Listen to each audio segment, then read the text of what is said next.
우리나라 소득작물인 초피, 제피에 대해서 말씀드리고자 합니다. 세월이 흐르고 변화함에 따라 새로운 소득작물에 대한 요구는 다양하게 나타나고 있습니다. 요즘처럼 농촌 인구의 고령화와 타지로의 유출에 의한 노동력이 절대적으로 부족해지는 현재의 상황에서 우리가 전환하고자 하는 작물에 대한 시장 조사를 충분히 해야 하는 것입니다. 그러한 충분한 조사를 바탕으로 우리나라의 현실에 맞는 새로운 소득작물을 발굴하고 보급하여 일반화하고 우리 농촌을 새로운 작물의 주요 생산지와 공동체화함으로써 지역의 기반을 공고히 하는 작물로 자리매김해야 합니다. 새로운 소득작물로 전환하기 위한 조사는 단순히 국내 시장만 바라보아서는 안 되겠죠. 우리나라는 국토가 좁고 자원은 부족하며 인구 밀도는 이웃나라 중국에 비하면 20배가 높은 나라입니다. 인구 밀도가 주변 국가에 비하여 20배가 높다는 것은 우리의 임농업도 20배나 높은 경쟁을 할 수 있고 그 경쟁률 속에서 이루어지고 있는 현실을 그대로 보여주는 게 아닌가 싶습니다. 그렇기 때문에 또 다른 소득작물이 도입되면 불과 10년 내에 소비 포화점에 도달하게 되고 가격이 급락하게 되는 악순환을 반복하는 것입니다. 이러한 현실에서 우리의 임농업은 국내 시장을 목표로 해서 작물을 선택하고 임농업을 경영하게 되면 결국은 주변 국가보다 20배나 높은 경쟁률 속에서 한쪽이 무너져야 너도 웃고 나도 웃는다 라는 고통스러운 임농업의 일상을 면할 수 없는 것입니다. 그렇기 때문에 또 다른 작물을 선택할 때는 처음부터 수출을 염두에 두고 경쟁력을 갖춘 작물을 선택하는 것이 가장 중요하다고 봅니다. 이런 점에서 볼 때 초피, 제피는 우리나라 농가들의 빛을 주는 작물임에는 틀림없습니다. 왜냐하면 우리나라의 전국 초피의 수확 물량이 대부분 일본으로 수출을 하고 있기 때문이죠. 일본은 인구가 한 1억 3천만에 달하지만 2025년 자국의 초피 생산량이 불과 몇백 톤에 불과하고 자급률이 몇만 분의 1에 불과한 완벽한 초피 수입국입니다. 그들이 바로 우리가 생산한 초피의 첫 번째 수출 목표의 국가인 것입니다.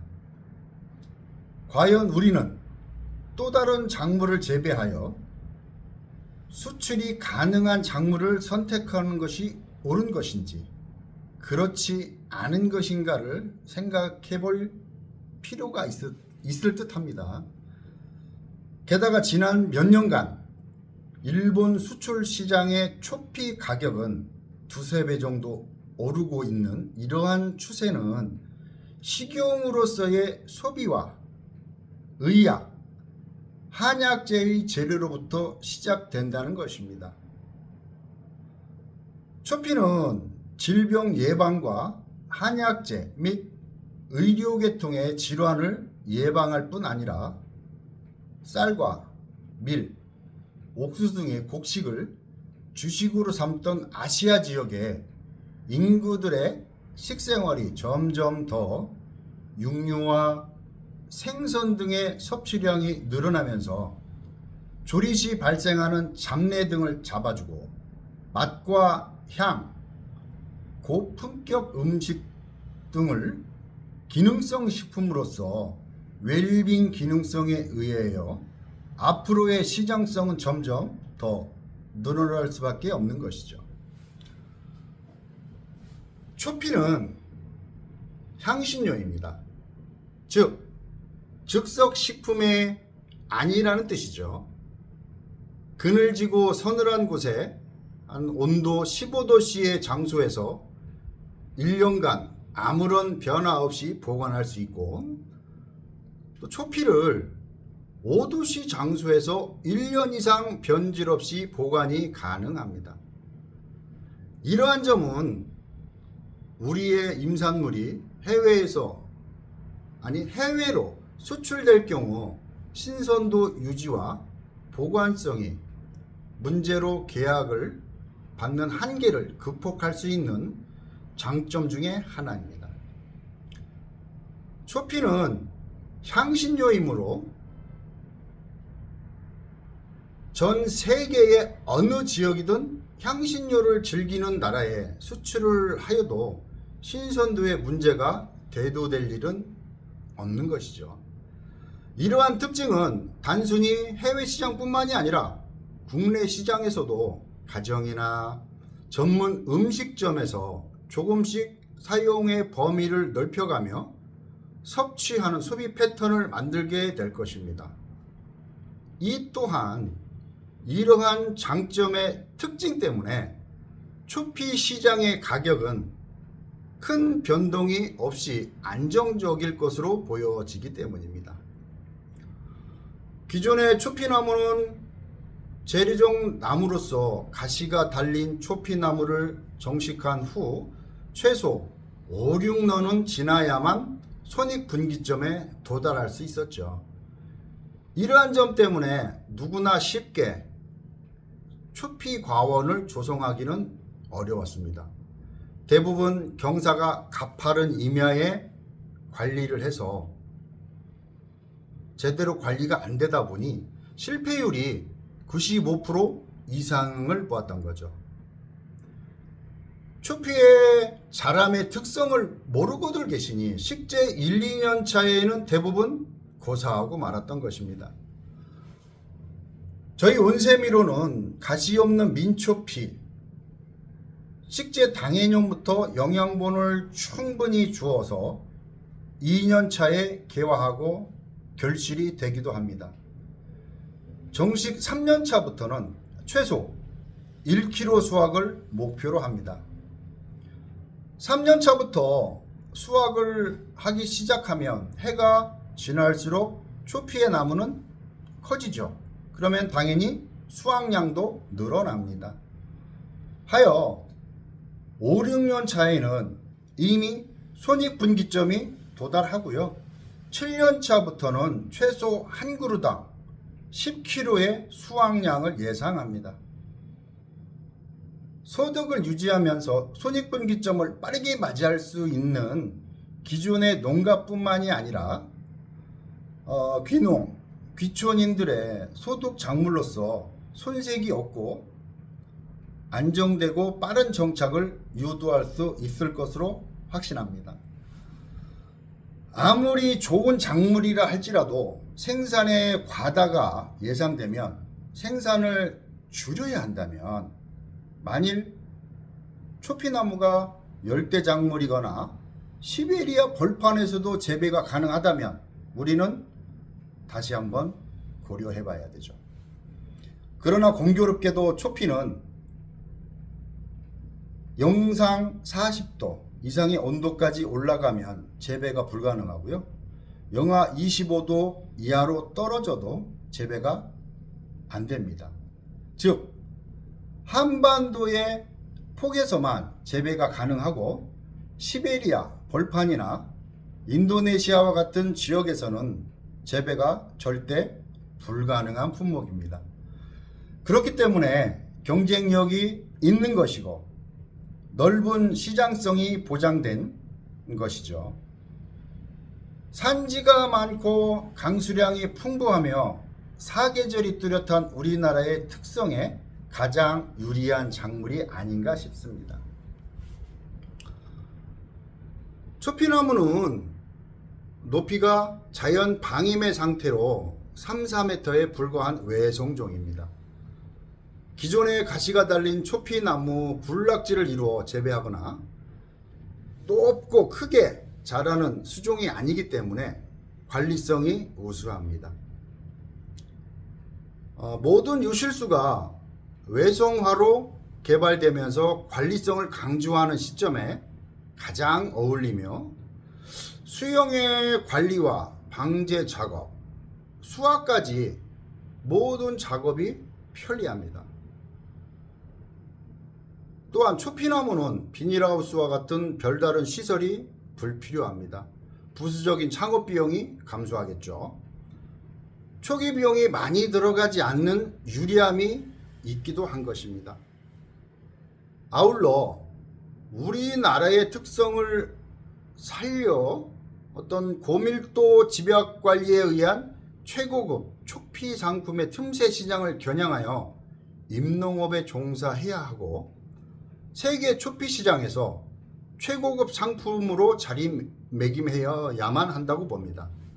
이러한 뛰어난 관리성뿐만이 아니라 민초피, 민제피 나무는 기존의 다른 유실수와는 달리 열매를 맺기 시작하면 도장지 발생이 거의 없기 때문에 처음에 수영을 정확하게 정형할 때 이외에는 도장지를 전지하는 일의 양이 급격하게 줄어들기 때문에 노동력이 절감됩니다.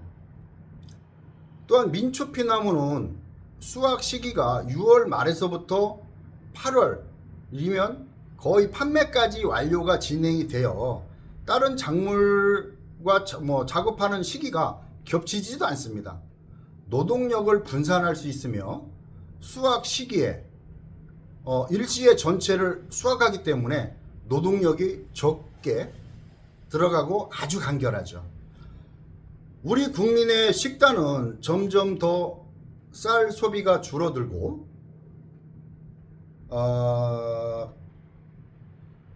쌀 소비가 줄어들고 있고 그런 상황이기 때문에 침수가 되지 않는 전, 답을 이용해서 웰빙 가능성이 높은 식품인 일반종 민초피, 민제피 나무로 작물을 전환하게 되면 벼농사 공급 과잉 현상을 해결할 수 있고, 특히 우리 지역에서 밤나무 재배 지역 중에 10%만 민초피 나무로 전환하게 되면 밤나무 재배의 수익성을 제고할 수 있을 뿐만이 아니라 전국에서 가장 많은 초피를 생산하는 주산지로 5, 6년 내에는 변모할 수 있을 것이고, 이러한 기반을 바탕으로 우리 지역을 집산지화하여 국내의 유일무이한 향신료와 견과들이 집산지로 거듭나고 지역 경제를 살리는 어떤 원동력으로 활용해야 한다라고 보는 거죠. 민초피, 제피 나무의 재배는 지역 내 축산업계와도 가장 많이 유기적인 협업이 가능하다라고 봅니다. 축산 분뇨를 이용하여 과원의 퇴비를 조성하고 지역 축산업의 분뇨 처리에 일조할 수 있을 뿐만이 아니라 지역 주민의 주거 환경을 정갈히 개선할 수 있으며 초피나무 과원의 열간을 넓혀서 사료 작물을 간작함으로써 축산 농가의 원가를 절감할 수 있다고 봅니다. 또 민초피 과원에 닭과 오리 등을 방목하여 복합 영농을 하게 되면 상호 보완과 보조가 가능할 복합 영농이 가능합니다. 산림을 훼손하거나 농지조차 태양광을 설치하는 행위는 환경에 위배되는 행위라고 강조하고 싶습니다. 태양광은 건물이 위로도 태양광 건물의 위 또는 도로, 주차장의 윗면 같은 인류의 삶을 위하여 어쩔 수 없이 대지가 호흡할 수 없는 공간을 활용해야 하는 거죠. 임야나 농지를 태양광으로 도배하면 대지와 대기의 원활한 조화가 깨지게 되고 지구온난화, 사막화 등을 촉진하게 되는 것이라고 봅니다. 사람은 에너지를 활용하기 전에 호흡할 수 있는 존재를 할 수 있는 것이며 임야와 농지에 태양광을 설치하는 행위는 우리가 보존해야 하는 환경을 저해하는 행위이며 자연재해를 부추기고 훗날 재앙으로 돌아갈 인재라고 저는 생각합니다. 인류를 위한 어떤 자연 환경의 활용은 산림과 농지에 일반종 초피나무를 식재해서 후손들에게 물려주는 것이 바른 공존이며 수익성도 월등히 좋을 것으로 생각합니다. 세계는 지금 종자의 어떤 전쟁이라게도 과언이 아니죠. 우수한 품종의 종자를 도입해서 우리 풍토에 더욱 우수한 품질의 초피, 제피를 생산할 수 있는 우리 스스로의 상품을 개발해야 합니다. 우리 온세미로 우리나라의 대한민국을 대표하는 일반종 민초피, 민제피 산업의 선도기업으로서 초피, 제피나무 재배 기술에 대한 교재를 편찬 중에 있으며 전국의 초피 재배 농가를 상대로 재배 교육을 꾸준히 실시하고 있고 나아가서 우리나라의 어떤 일반 초피 안정적인 정착을 위해 고군분투하고 있습니다. 이러한 우리의 노력이 전국의 초피 재배 농가들을 상대로 진행되고 있고 그 재배 농가가 보다 많은 혜택과 발전을 기여해야 한다는 사명감을 저는 갖고 열심히 노력하고 있습니다. 금산의 인삼약초 시장과 요 강경의 젓갈 시장은 보면 가끔 부러움이 많습니다. 하나의 건강한 산업체는 존재하는 지역에 보다 많은 일자리와 경제적인 가치를 창출한다고 봅니다. 우리 지역이 단순한 주산지가 아니라 집산지로 변모하기 위해서 전국에서 인정하는 건강한 선도 기업이 존재하고 있어야 하며 수매와 가공을 통해서 유통의 소재를 창출하고 이러한 기반을 토대로 우리 지역 재래시장에 우리나라와 세계 시장을 상대로 하는 향신료와 한약재, 일반 약재와 화장품 재료의 도매 시장을 만들어야 합니다. 우리 온세미로는 임농업 농가들과 작게 시작해서 세계 속에서 우리나라를 초피, 제피, 생산의 강국으로 발돋움하기를 바라고 우리나라가 초피 생산의 수도가 되기를 바랍니다. 그러기 위해서 우리는 보다 더 궁극적으로 또는 긍정적으로 사고하고 소통하고 힘을 합해야만 한다고 저는 생각을 하는 것이죠. 올바른 품종을 선택해서 육묘하고 보급함으로써 명품 초피 제피의 주산지로 만들고 연구와 교육을 통해 육종과 재배의 표준을 제시하고 수매와 가공을 통하여 집산지로 자리매김함으로써 일자리 창출과 경제의 활성화에 도달하고 관광과 쇼핑이 함께 이루어지는 체류형 도시로 변모하는 것이 우리가 밟아가야 하는 수순이라고 생각을 합니다. 이제는 민관이 손을 잡고 함께 나서서 세계 속에서 우리나라를 초피, 제피, 생산의 강국으로 이루어야만 하며 전 세계 초피, 제피 시장에서 온세미로가 수도가 될 수 있도록 만들어 나가도록 노력하겠습니다. 감사합니다.